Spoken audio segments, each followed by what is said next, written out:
part we discussed and solved some problems of practice set 1.2. Today we are going to learn the remaining problems of practice set 1.2. जैसे यहाँ पे question दिया वाला है, write with a reason which of the following sets are finite and infinite. So अपने को पहले ये पता होना चाहिए फाइनाइट सेट और इनफाइनाइट सेट किसको कहेंगे। जैसे हमने कल पिछले थ्योरी में डिस्कस किया था, फाइनाइट सेट किसको बोलेंगे, अगर किसी सेट में जो नंबर ऑफ एलिमेंट्स है वो काउंट कर सकते हैं, काउंटेबल है, तो ऐसे सेट को अपन कहेंगे फाइनाइट सेट।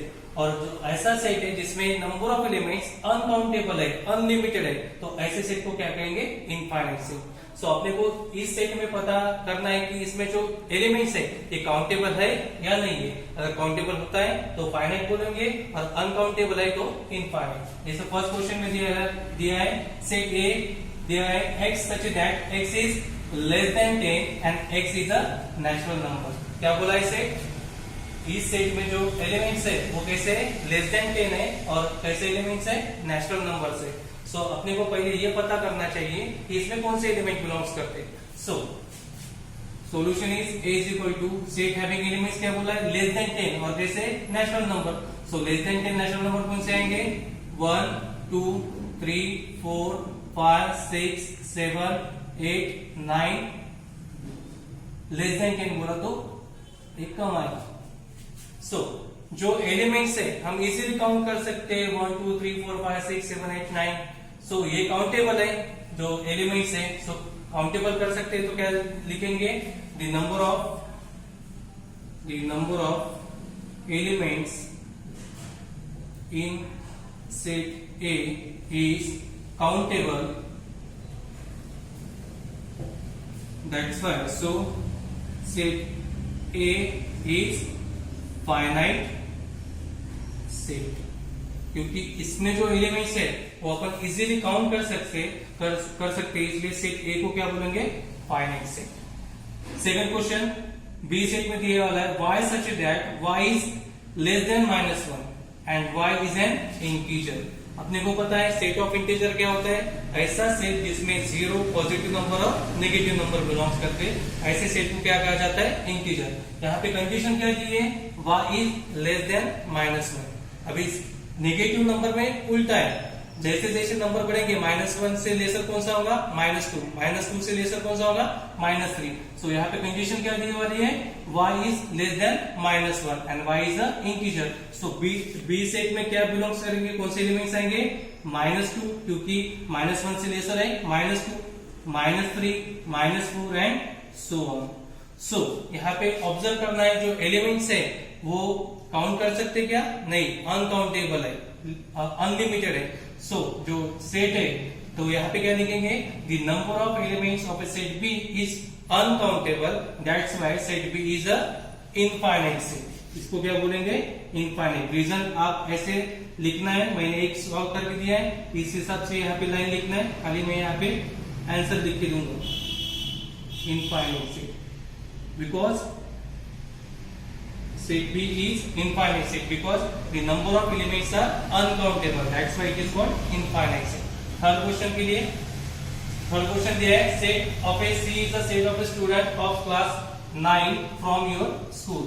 अब स्कूल के बच्चे 9 क्लास स्कूल में के 9 क्लास के बच्चे इजीली अपन काउंट कर सकते हैं। So number of elements are countable, that's why this set is finite.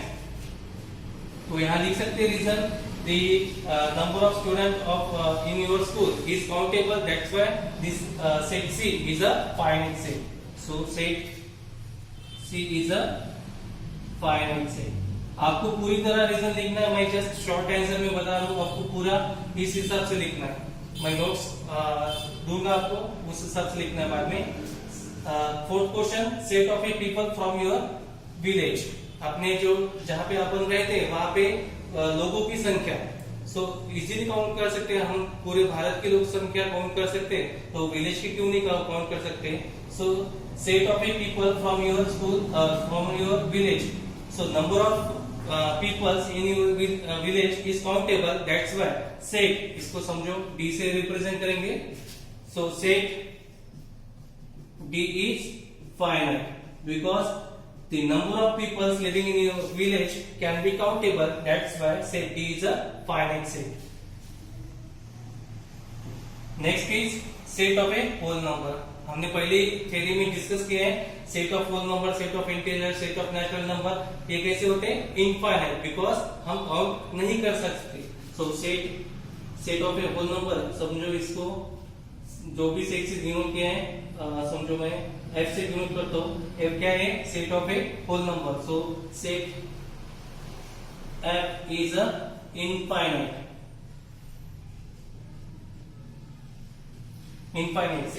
Set of a whole number.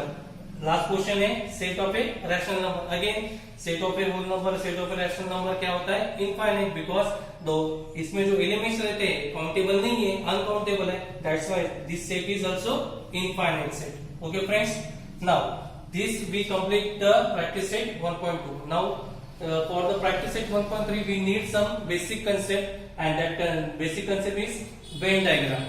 अभी Venn diagram किसको बोलेंगे, the set is represented by a closed figure, ऐसा सेट जिसमें जो एलिमेंट्स है वो क्लोज फिगर में अपन represent करेंगे, ऐसे डायग्राम को क्या कहा जाएगा, वेन डायग्राम।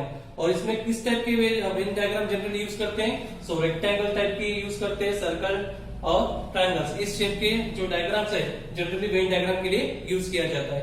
और इसमें कैसे रिप्रेजेंट करेंगे, कौन सा सेट, समझो यहाँ पे मैंने एग्जांपल के लिए लिया है सेट ए हैविंग एलिमेंट्स ए ई आई ओ, ये क्या है, वॉवेल्स है, अल्फाबेट, इंग्लिश के अल्फाबेट्स वॉवेल्स है।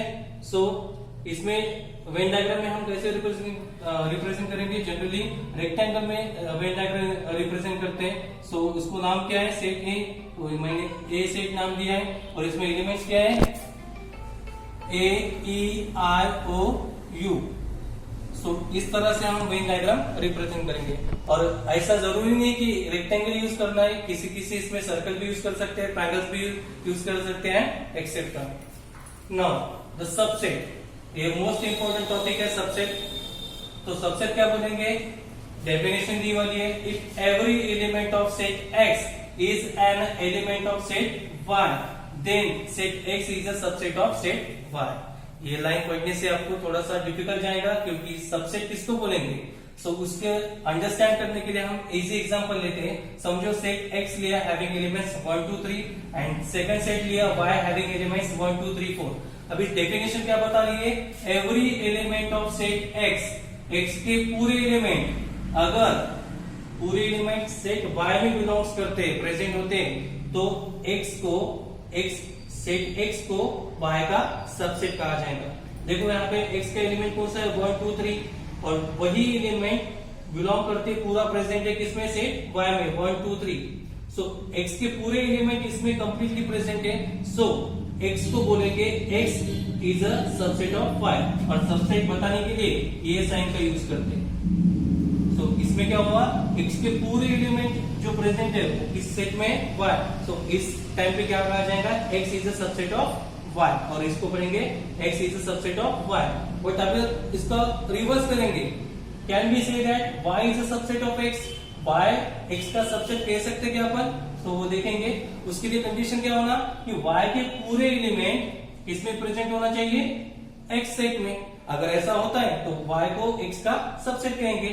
अभी देखो यहाँ पे होता है क्या, 1 2 3 4, ये जो एलिमेंट्स है x में पूरे बिलोंग्स करते हैं क्या, 1 2 3, ये तीन तो एलिमेंट बिलोंग्स करते हैं, लेकिन जो फोर्थ एलिमेंट है वो इसमें बिलोंग्स करता है क्या, प्रेजेंट है क्या, नहीं। सो एक एलिमेंट प्रेजेंट नहीं है, so we can not say that y is a subset of x। So इसके लिए ऐसा रिप्रेजेंट करेंगे, y is not a subset of x, y को x का सबसेट नहीं कहा जाएगा। और not a subset of x के लिए ऐसा रिप्रेजेंट सिंबॉलिकल रिप्रेजेंटेशन करते हैं। आई होप सो आपको समझ में आया सबसेट क्या होता है। Now some properties of subset क्या होता है, every set is a subset itself, कोई भी सेट है खुद का क्या होता है, सबसेट होता है। Next is empty set is a subset of every set, किसी भी सेट का एम्प्टी सेट उसका क्या होता है, subset. Third condition, if a is equal to b, आपने पढ़ा है a is equal to b कब आता है, जब दो सेट इक्वल सेट का आ जाएगा तब a is equal to b आता है। सो तब क्या होता है, then a is a subset of b and b is a subset of a।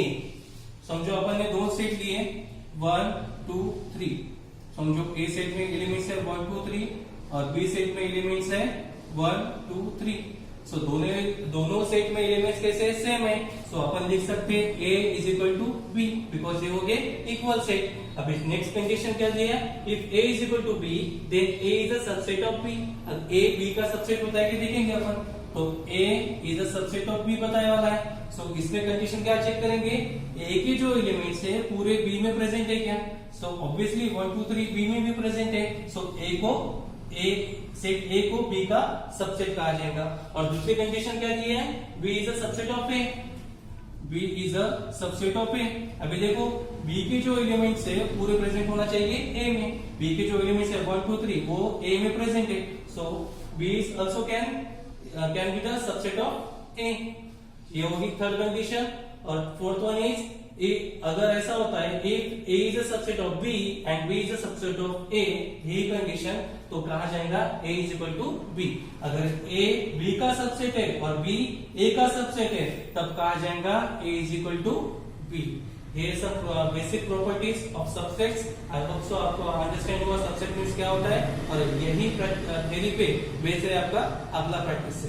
Okay friends, come to the next point, universal set. अभी यूनिवर्सल सेट किसको कहा जाएगा, a universal set is a set of all the sets under the consideration are the subset is called universal set। अभी universal set क्या होता है, सबसे बड़ा सेट जिसको अपन सुपर सेट भी कह सकते हैं। अभी क्या है, ये थ्योरी से तो आपको समझेगा कि यूनिवर्सल सेट किसको कहा जाएगा। सो यूनिवर्सल सेट जो है उसको जनरली डिनोट करते हैं कैपिटल अल्फाबेट U से। अभी एग्जाम अंडरस्टैंड के लिए अपन एग्जांपल लेंगे। अगर यूनिवर्सल सेट वेन डायग्राम में शो करना है तो किस हिसाब से शो करेंगे, यूनिवर्सल सेट में लिया है एलिमेंट्स 1 2 3 4 अप टू 10, और ए सेट में एलिमेंट्स है 1 2 3 4 5 एंड बी सेट में एलिमेंट्स है 6 7 8। अभी ये जो अगर तीन सेट्स है इसका अगर वेन डायग्राम शो करना है तो किस हिसाब से होगा, जनरली यूनिवर्सल सेट किससे डिनोट करते हैं, रेक्टेंगल फिगर से। अभी यूनिवर्सल सेट क्या बोला है, super set of all set, सबसे बड़ा जो सेट होता है उसको क्या बोलते हैं, यूनिवर्सल सेट। अभी सेट ए के जो एलिमेंट्स है वो इस हिसाब से दिखाएंगे, सेट ए में कौन से एलिमेंट्स है 1 2 3 4 5, ये सेट में सेपरेटली दिखाए। बी के जो एलिमेंट्स है वो सर्कल में इस हिसाब से दिए 6 7 8, और जो बचे वाले हैं कौन से 1 2 3 4 5 ए सेट में आ गए और 6 7 8 बी सेट में आ गए, और यूनिवर्सल सेट में जो बचे वाले कौन से एलिमेंट्स हैं 9 और 10। सो यू को बोलेंगे A और B का universal set, because A is a subset of U। जो A के एलिमेंट्स है वो सबसेट वो A के एलिमेंट्स है वो पूरा बिलोंग्स करते हैं U में, that's why we called A is a subset of U and B is a subset of U। So that's why U is called the universal set of A and B। और universal set means जो सबसे बड़ा set होता है उसको universal set कहेंगे, और जो A और B तो पूरे सबसेट जो है वो बिलोंग्स करेंगे यूनिवर्सल सेट में। In Venn diagram generally the universal set is represented by rectangle figure. जो यूनिवर्सल सेट है वेन डायग्राम में जनरली किस हिसाब से दिखाते हैं, शो करते हैं फिगर में रेक्टेंगल फिगर शो करती है। Now come to the next point, complement of A set. अभी ये क्वेश्चन आपको एग्जाम में एक एक दो मार्क के लिए पूछा जा सकता है कि किसी सेट का कॉम्प्लीमेंट निकालना है। तो पहले पढ़ेंगे अपन कॉम्प्लीमेंट, यानी कॉम्प्लीमेंट ऑफ ए सेट होता क्या है। If U is a universal set, U अगर यूनिवर्सल सेट है, A is a subset of that universal set, और A सबसेट है यूनिवर्सल सेट का, then all the elements of U which are not in a set of A, then A को बोलेंगे उस set का complement. अभी इस थ्योरी के हिसाब से तो आपको थोड़ा समझ में नहीं आएगा, सो एग्जांपल लेंगे उस हिसाब से अपने को थोड़ा अंडरस्टैंड जल्दी होगा। सो जनरली जो कॉम्प्लीमेंट बताते हैं एग्जाम में वो ऐसा पूछते हैं कि find the complement of that set, जो भी सेट दिए वाला है उसका कॉम्प्लीमेंट निकालो, एक एक या दो मार्क के लिए पूछते हैं। और जो कॉम्प्लीमेंट सेट है वो A डैश और A कॉम्प्लीमेंट ऐसे भी पूछते हैं एग्जाम में। सो एग्जांपल देखते हैं। यूनिवर्सल सेट हैविंग एलिमेंट्स 1 2 3 4 5, और A सेट दिए वाला है उसमें एलिमेंट्स है 1 और 2, और पूछते हैं आपको कि find the complement of A, और इस हिसाब से कभी कभी इस सिंबल भी रिप्रेजेंट करते हैं और कभी कभी इस सिंबल से रिप्रेजेंट करते हैं। उसका मीनिंग एक ही है कि A का कॉम्प्लीमेंट सेट निकालना है। अभी ये थ्योरी के हिसाब से देखो, सो अभी क्या ए का कॉम्प्लीमेंट निकालना है, तो पहले क्या देखेंगे ए में कौन से एलिमेंट है, ए में कौन से एलिमेंट है 1 एंड 2। सो दिस एलिमेंट, ये एलिमेंट छोड़ के जो बच्चे वाले यू में वो लिखेंगे और वो जाएंगे उसका complement. That is we do not complement of A dash और ए कॉम्प्लीमेंट। और इसमें क्या बोला है मैंने, जो जिसका कॉम्प्लीमेंट निकालना है उसके एलिमेंट ऑब्जर्व करने का, जिसमें इसमें बताया कि ए का कॉम्प्लीमेंट निकालना है, ए में कौन से एलिमेंट है 1 और 2, ये छोड़ के, ये स्किप करके जो रिमेनिंग एलिमेंट्स है यू के वो लिखना है। दैट मींस कौन से 1 और 2 छोड़ के, ये तो कैंसिल हो गए, तो क्या आएगा 3 4 5। सो इसको बोलेंगे ए सेट का complement. Another example, second example, U having elements 2 4 6 8 10, ये हो गया यूनिवर्सल सेट, और बी दिया वाला है 2 और 8। अभी क्वेश्चन अराइज होगा, क्वेश्चन पूछेंगे कि बी का कॉम्प्लीमेंट निकालो। अभी मैंने जैसे बताया बी का कॉम्प्लीमेंट अगर निकालना है तो क्या करेंगे, ऑब्जर्व पहले बी के एलिमेंट कौन से हैं। सो बी का कॉम्प्लीमेंट अपन बी डैश और बी कॉम्प्लीमेंट ऐसे लिखेंगे। तो सबसे पहले ऑब्जर्व करेंगे कि बी में कौन से एलिमेंट है 2 और 8, ये स्किप करके जो रिमेनिंग बचे वाले हैं यूनिवर्सल सेट में वो लिखेंगे।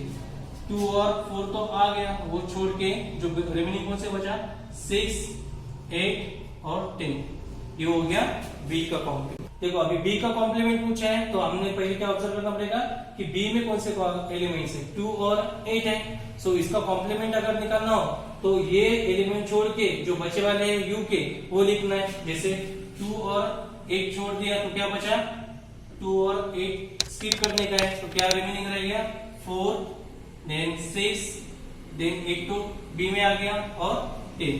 सो ये हो गया बी का कॉम्प्लीमेंट।